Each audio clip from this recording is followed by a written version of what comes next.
So this is just sort of an open question and answer time, and then there'll be time for Ryan to give the last word, depending on how long questions go.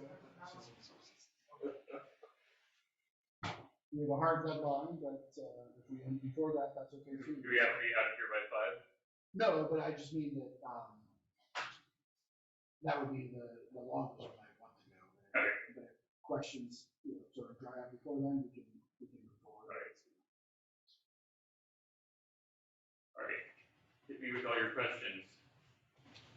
Peter. Well, this also has to do with Mariel, and if she could hear us. I assume she can hear us, but it isn't on the screen. I wanted to respond to something she said in relation to the general tenor of the conversation. Are you going to be able to? Mariel, are you there? You might not be there right now. Or maybe she's yes, I am here. Sorry about that. Okay, no problem. So Peter has a question for you. Yeah, thank you, Mariel, for a very thought-provoking response to a very thought-provoking day. And essentially, what I want to respond to is your call for reverence.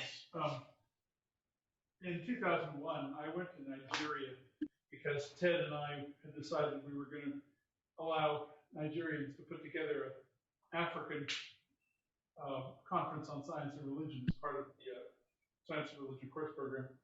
And our host there, Raymond Ogunade, I noticed that he didn't talk during meals.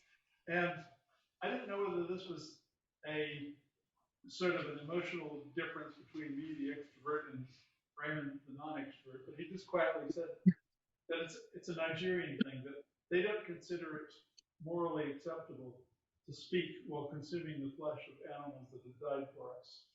In other words, reverence was exceedingly important during mealtime. So I quickly shut up and just started eating.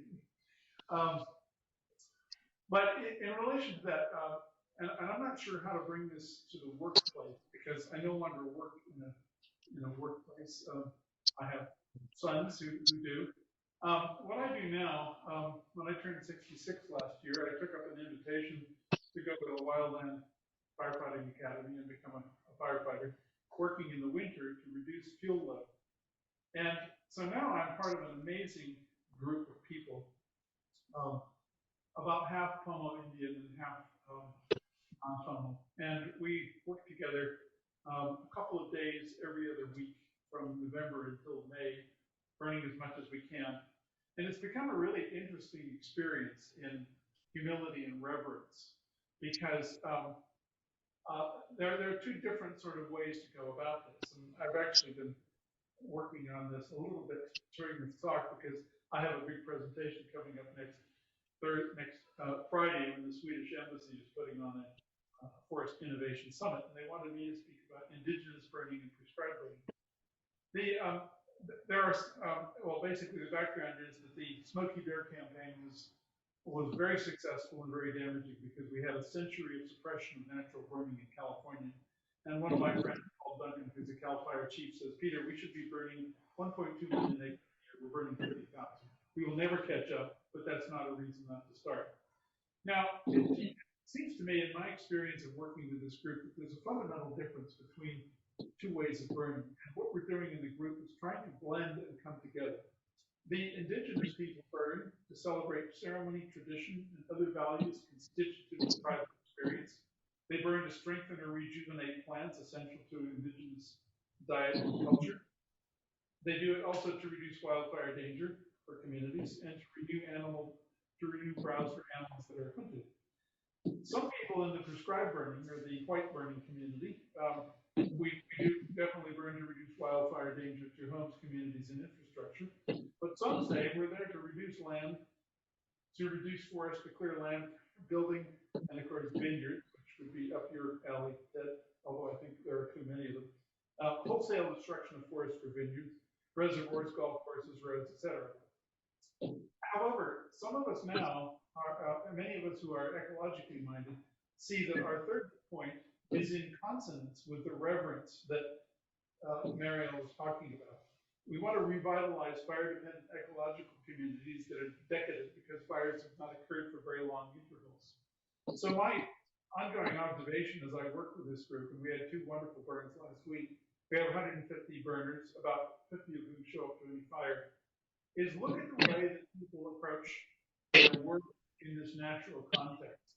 Look at the reverence and the quietness with which the Pomo approach burning a field to clear out invasive Medusa-head grass so that the native grasses that are basketry can be revitalized.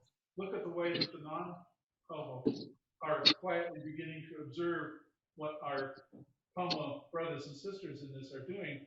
And it's a very interesting blending together in an outdoor workspace of the reverence that Mariel calls for and some of the other things that the other respondents have talked about how we can rethink the work in a way that's meaningful and centered and not just a hard-driving technological approach. So that's sort of my reflection on what I'm doing. It's not paid work for some people. It is. We did have one incident a couple of weeks ago where we were doing a burn, and some of the Westerners did not listen to the Pomo, who said, "Don't let the rat's nest burn." The what? The rat's nest, because wood rats are very important from an ecological point of view.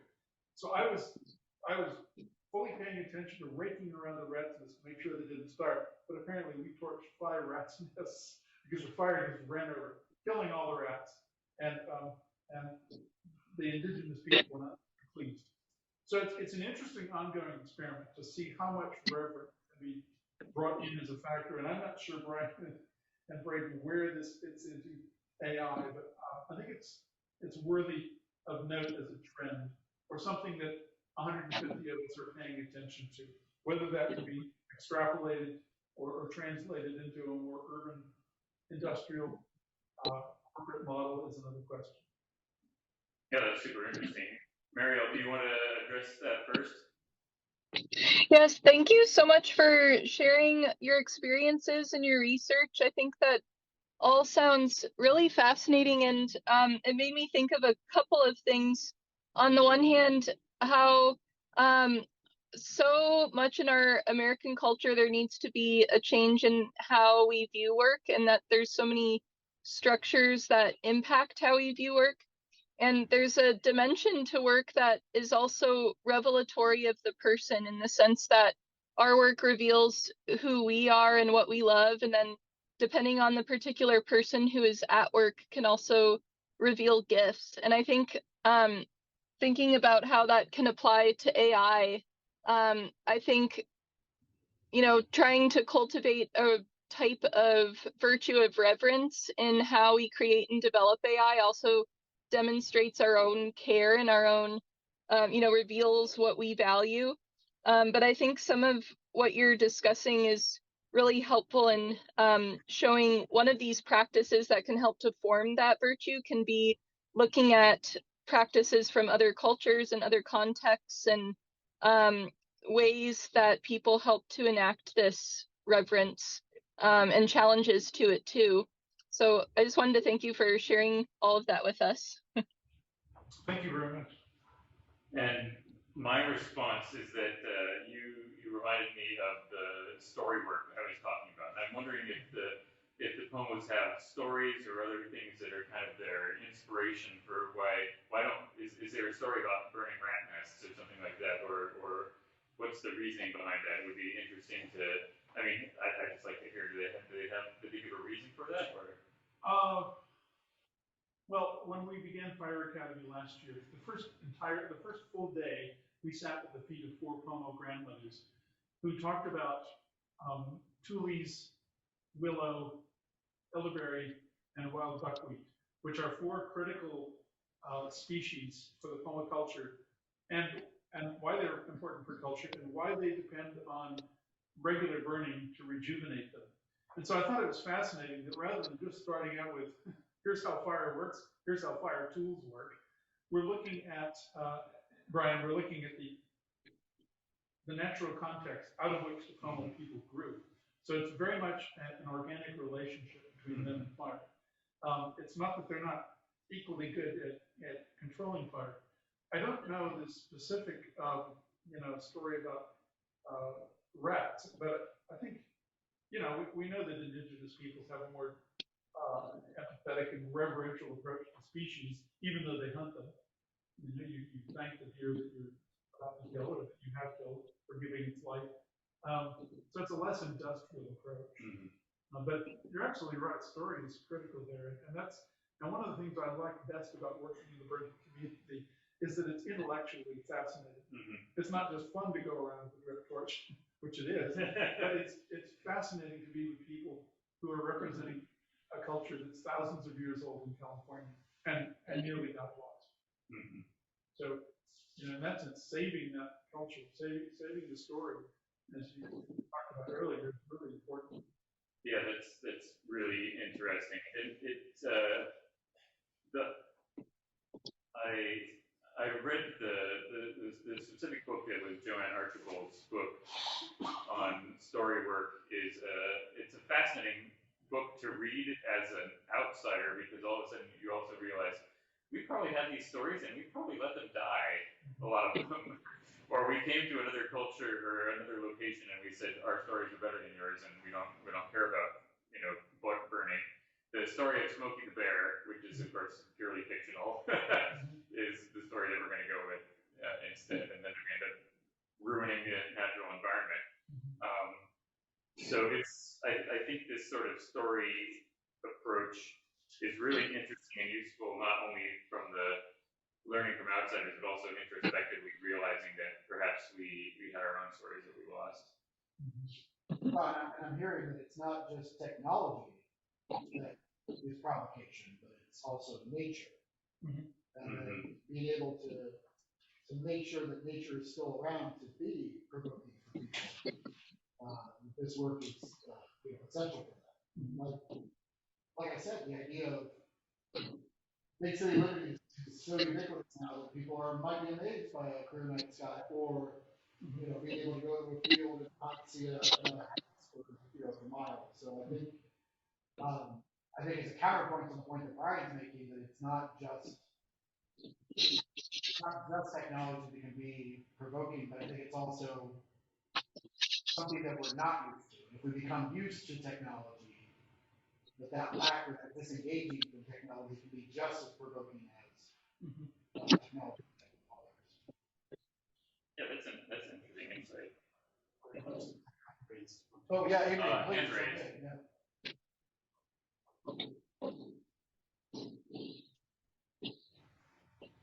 Go ahead, Adrian. Oh, sorry, I missed that. Yeah, hi, Brian. Hi, everyone there. Awesome day. Really enjoyed the conversation. Huge in scope, overwhelming perhaps. And I was wondering, Brian, if at the end of the day, you think there are aspects of the current technological landscape that you think are clearly harmful.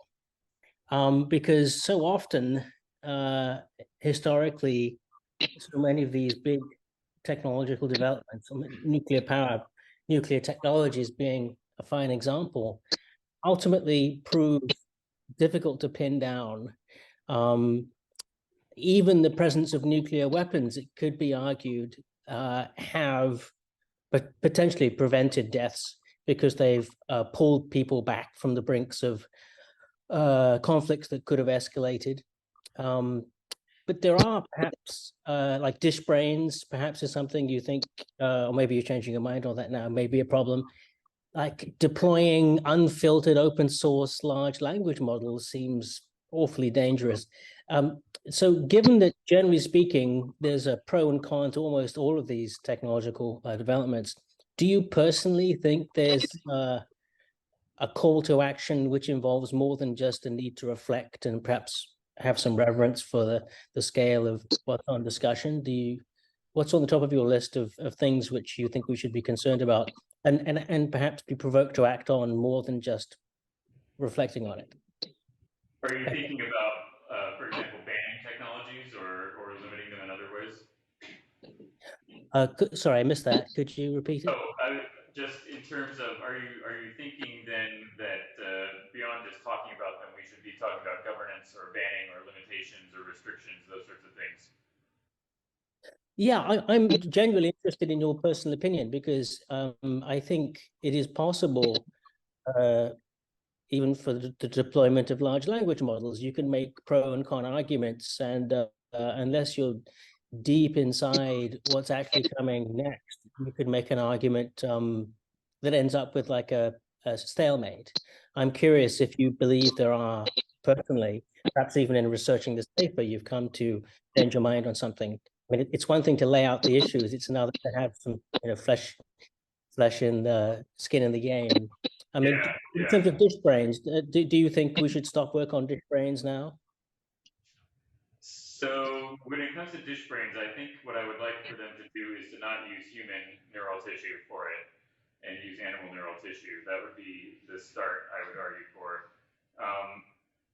And I'm not sure that human neural tissue should ever be involved in this sort of thing. This is an open question to me. I don't think you have a reason for your conjecture there that's it's just human chauvinism. Thank you. It's speciesism, if you want to use Peter Singer's term, Yeah. which is that it's one thing to have an animal working for you, but it's another thing to have a slave in the field working for you. Thank you. So that would be kind of my approach, at least to that particular technology with dish brain. Other technologies, they really do have to be evaluated on a case-by-case basis. The Catholic Church has a word has a phrase, intrinsic evil, malum in se, evil in itself. And things that are defined as evil in themselves would be murder, torture, rape. Basically, they're classes of action that cannot be done in a good way. There's no correct way to torture a person. There's no correct way to murder a person. But those words also have built into them a judgment, a moral judgment. So, for example, killing is not intrinsically evil. Murder is intrinsically evil. And just about any form of surgery could be qualified as a form of torture if, for example, the person is not adequately anesthetized. But of course, the difference between those two acts is that the whole point of surgery is to help the person, to help them holistically while damaging a part of them, obviously. Whereas the intention of torture is the opposite, is to harm the whole by harming the part. So when it comes to something like AI, that raises, first of all, there's a use issue, and then there's kind of the intrinsic evil issue. I don't think there's an intrinsically evil element to AI that is obvious there, but I think there are uses of AI that could be very, very wrong. And I think that any AI that's trying to replace people, especially if it's deceiving them, is one of the places where I would draw a line. So if you're talking to an AI on the phone through customer service, you should know that you're working with an AI and not a human being. If you're chatting with someone on an app, you should know that that's an AI and not a human being. Deep fakes and fake phone calls from people saying that anything fraudulent obviously is something that should be banned. So I think this kind of impersonation aspect of it is the closest thing that I can come to so far to that this is a use of AI that should not be allowed.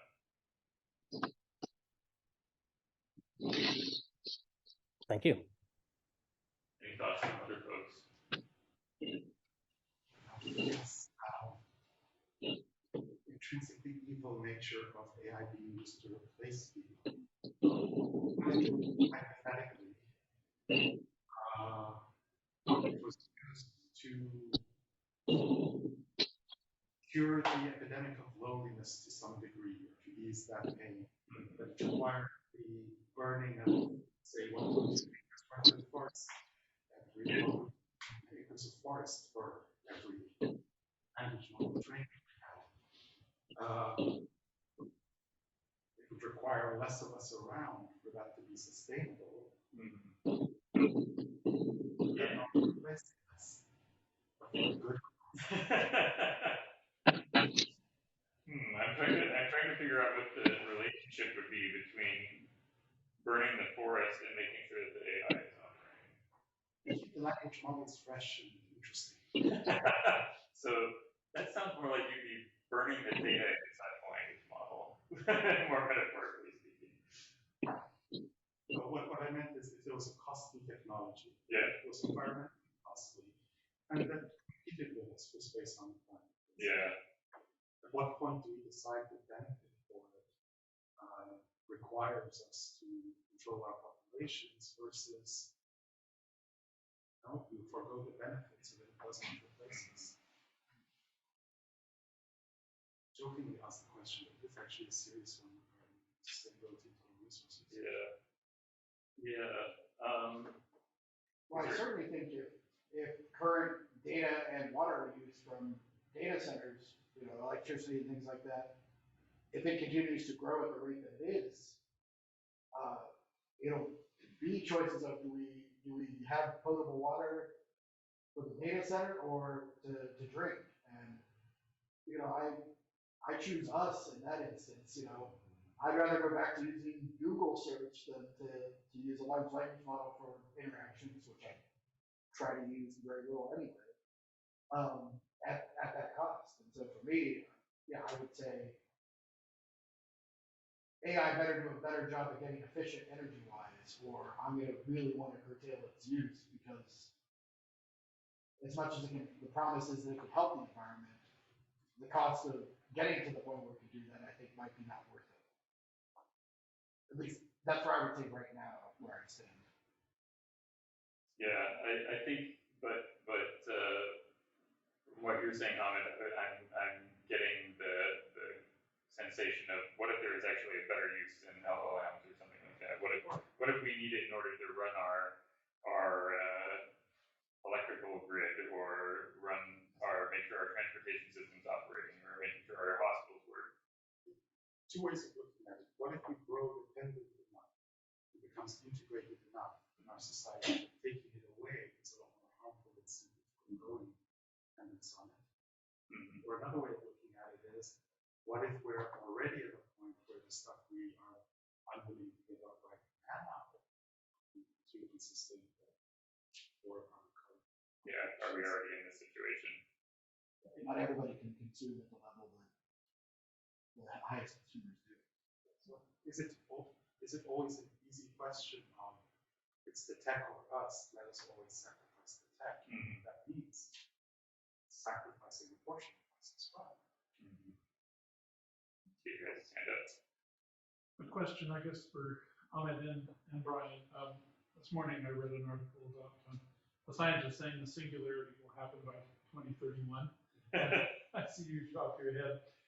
My question is, as a non-scientist, how do people even ballpark within orders of magnitude of accuracy when something will happen? Mm-hmm. And Moore's law, applying to chips, I suppose it was easy to say, okay, we know that 18 months is the doubling time, but when you're talking about when the singularity will happen and how serious it will be, are they just throwing darts at a wall, or is there any rational reason why they would say, okay, it's we're not going to be in control of it by 2031? I guess I should explain why I dropped my head the way I did. The biggest frustration with a prediction like that is it presumes you know what it is you're predicting you're reaching. Mm-hmm. And that's always where the problem is. Somebody tells me, oh, look, the moment it plays chess better than a human, we have cracked it. Well, yeah, no, that's not the right measure. So it isn't a failure to predict that computers would be able to do that. It's a lack of vision regarding what it is you want to do to be really great replacements for us. Okay. So when somebody tells you AGI, and there was a question of why would we want it as companions for us, as a companion species, or is it something a bit more megalomaniacal, like Marduk commanding the creation of humanity to worship in place of the pantheon? Right?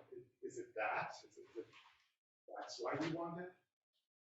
I don't think two people can actually agree perfectly on what they would want it for, even if they both want it. So, forgive me, the dartboard, it's not that they're throwing at the dartboard, it's that start what they're throwing at. So what's the meaningfulness of prediction?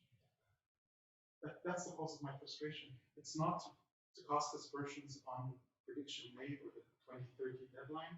It's just that I'm sure it's a perfectly good prediction for whatever that person is predicting. I'm just not sure the singularity of the sentience is that the person necessarily thinks it is.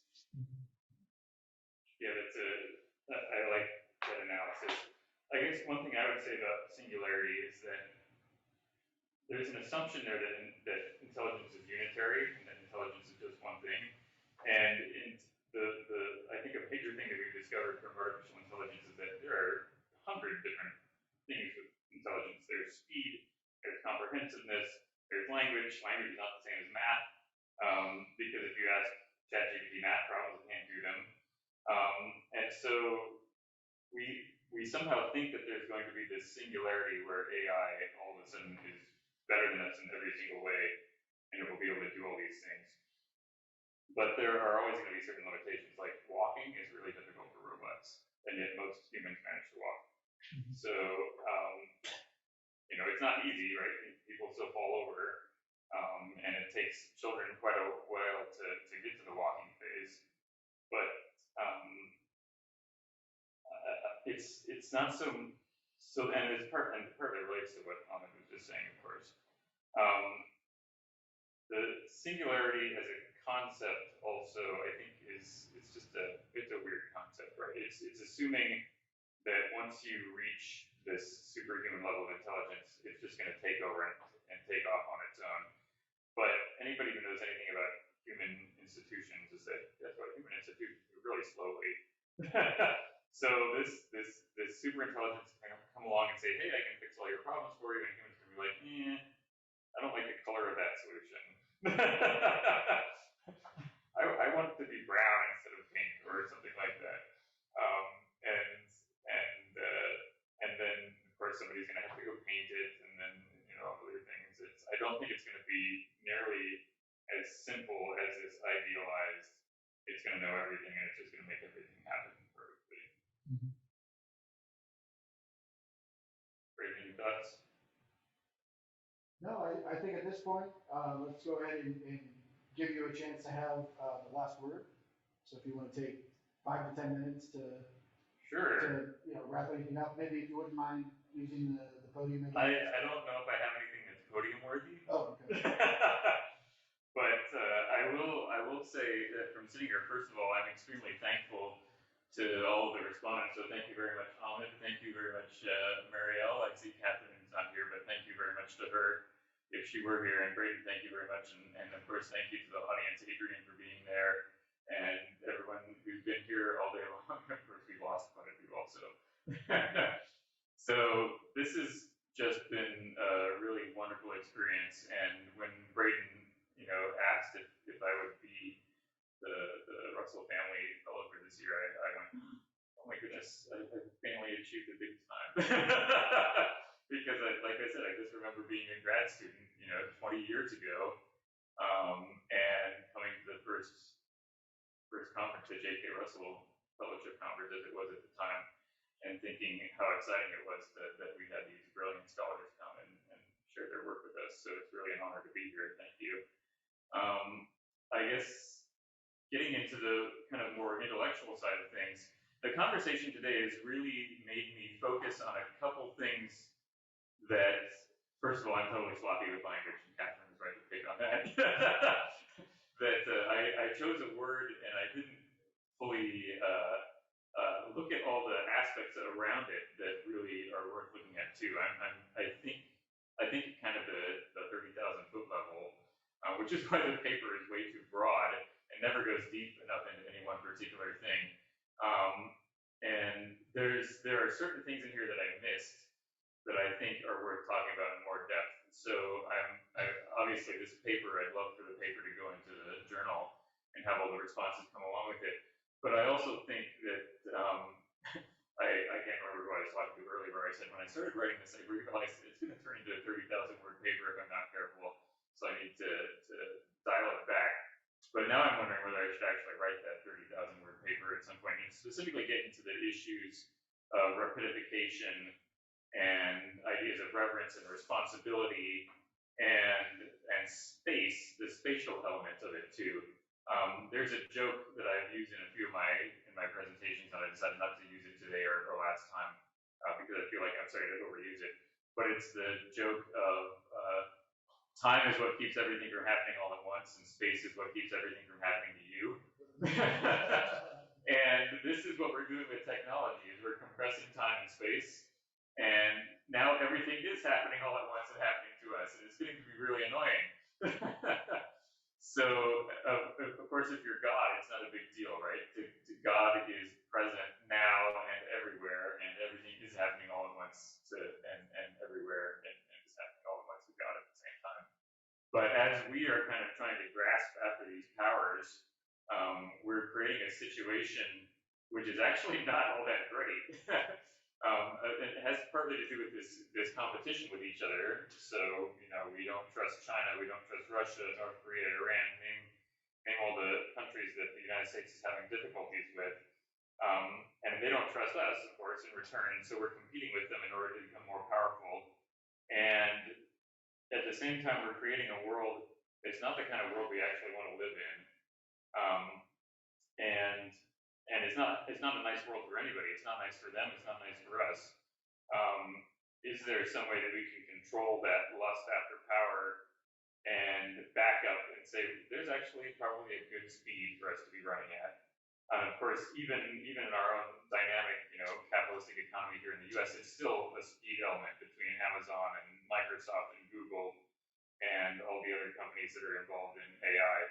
And of course, what's fascinating about those particular three big companies is that I listed each of them because they each took over a big AI lab in order to make sure they bolstered their own AI aspects. So Google took over DeepMind, and Microsoft has essentially taken over OpenAI, and Anthropic has developed a relationship with Amazon.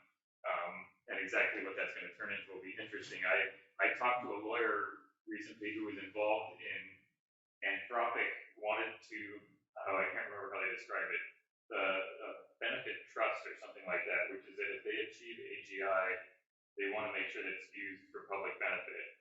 And they wrote that into their contract with Amazon when they agreed to work together with them. So, and of course, who knows whether that's even legally enforceable, right? So it'll get to some court, and some court will be like, no, your obligation is to your shareholders, so whatever with your public benefit.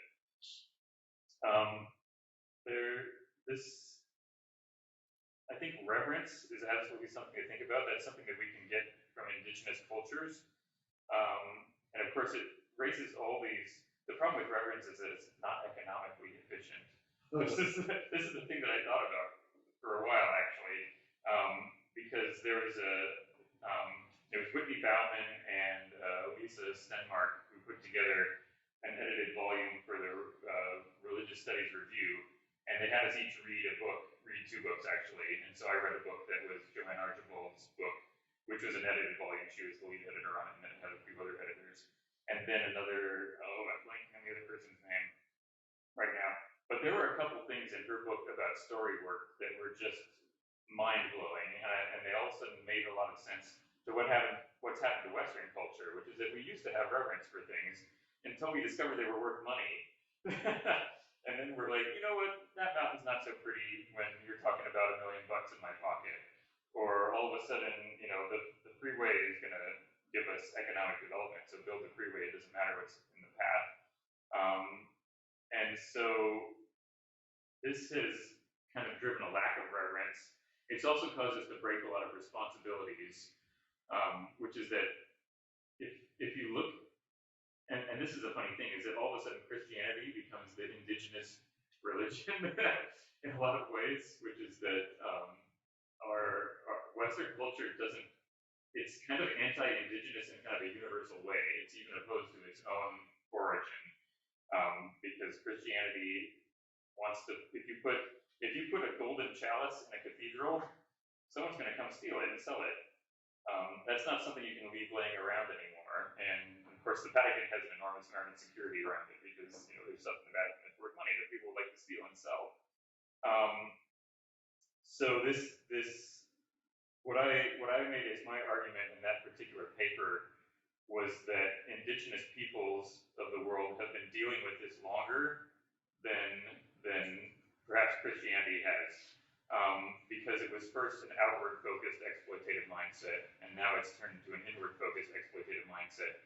And so Christianity is going to be continued to kind of be attacked, just as any religion in the world that has a reverential aspect to it that tries to prevent economic benefit is going to continue to be attacked. And maybe what we need to do is learn from each other and actually work together to recognize that we've created a system that isn't working, and how can we actually cooperate in these ways to stop this system. Yeah, I don't know. That's just a few of the things that have been bouncing through my head. And I've taken 6.5 pages of notes. I have to read them now because as I was writing them down, I of course missed a lot of things, and I also really look forward to reading responses from you on it. I want to write that up and get it published in a journal, and yeah, go for it. And then Braden, and of course Ariel and Catherine also. And I think this could actually be a really good conversation ongoing now, because I think when I quoted Bob Russell on creative mutual interaction at the end, I was serious that I think the culture needs to have us saying something to it, not just going along with I love my smartphone, and as long as my smartphone works and my car drives, then there's no problem. There actually are really deep issues here, and I really like what Catherine, I think, yeah, it was Catherine who said that she had been driving through the mountains for 2 hours and didn't even realize they were mountains. That's the mentality we're developing for ourselves. And at the same time, if we want to have a culture that's more global or spatially broad in extent, that's the way things have to be. Maybe in some way. The freeway is, you can't just go out and stand in the freeway and appreciate how beautiful it is. You're going to get run over if you do that. So maybe we need to come up with more practical ideas of how to revere things. And also take this time. All right, back to you, Braden. Well, let's again thank Brian for we have one